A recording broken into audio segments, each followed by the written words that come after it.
Na última aula, nós aprendemos sobre o reino protista, que é aquele reino que inclui os protozoários e as algas. Na aula de hoje, nós vamos aprender sobre um outro reino, um reino que é formado por micro-organismos, o reino Monera, o reino das bactérias. Então, vem comigo!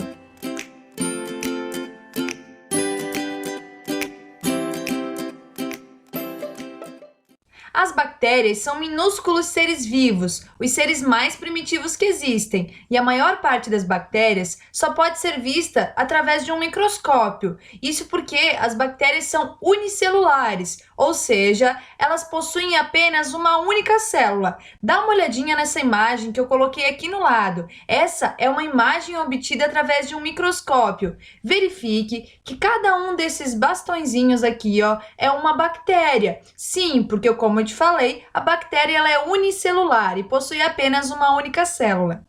As bactérias possuem célula do tipo procarionte. Vamos ver se você lembra o que é uma célula procarionte. A célula procarionte é aquela que não possui um núcleo individualizado. O material genético fica solto no citoplasma. Dá uma olhadinha na imagem. Verifique que esse roxinho aqui, ele representa o material genético, o DNA. E perceba que ele está solto aqui no citoplasma, ele não está guardado dentro de um núcleo. Isso é o que caracteriza uma célula procarionte. Além disso, as células procarionte, elas são bem mais simples do que as células eucarionte. Lembre-se, bactéria tem célula procarionte. Mas será que as bactérias são todas iguais? Não são, não. As bactérias são muito diferentes entre si. E agora eu vou te mostrar algumas diferenças. A primeira diferença é quanto ao seu formato. Temos bactérias de vários tipos e de vários formatos. Dá uma olhadinha aqui. Temos bactérias redondas, que nós chamamos esse formato de cocos.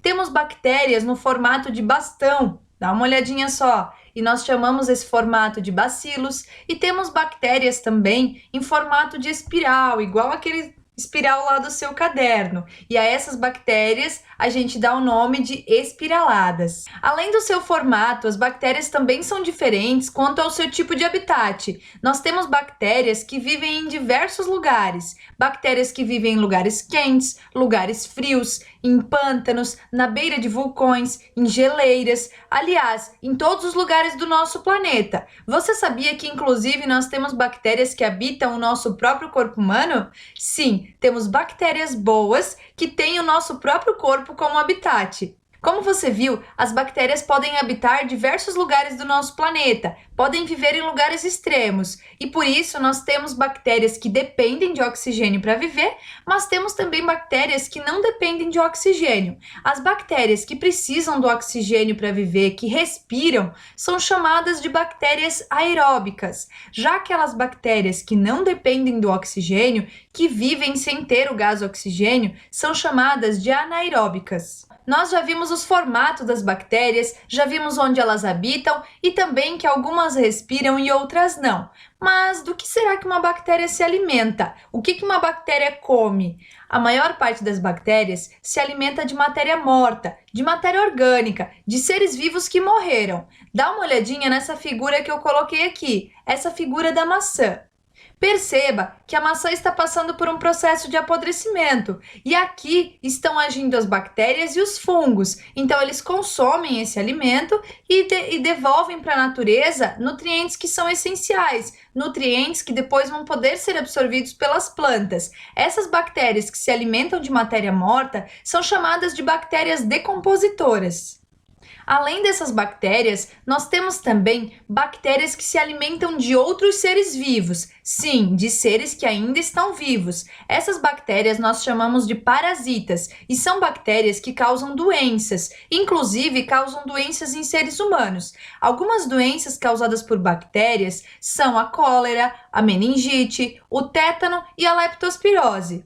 Temos também as bactérias que se alimentam de açúcar. Sim, as chamadas bactérias fermentativas. Um exemplo são aquelas bactérias que produzem o iogurte. Elas se alimentam do açúcar que contém lá dentro do leite e liberam um ácido. Esse ácido faz com que o leite vire iogurte e deixe ele também com uma consistência e com sabor azedinho. Como eu te mostrei aí, essas bactérias elas são chamadas de heterótrofas. Heterótrofos são aqueles seres que se alimentam de outros seres vivos, que precisam ir em busca do seu próprio alimento. Então, a maior parte das bactérias é classificada como heterótrofa. Mas nós temos também alguns tipos de bactérias que são chamadas de autótrofas. São aquelas bactérias que produzem o seu próprio alimento por meio da fotossíntese. Sim, nós temos bactérias que realizam fotossíntese também. Não é só planta que faz fotossíntese, bactéria também faz. E essas bactérias são chamadas de cianobactérias. Uma outra característica muito interessante das bactérias é quanto ao seu tipo de reprodução. A maior parte das bactérias se reproduz através de um processo chamado de bipartição.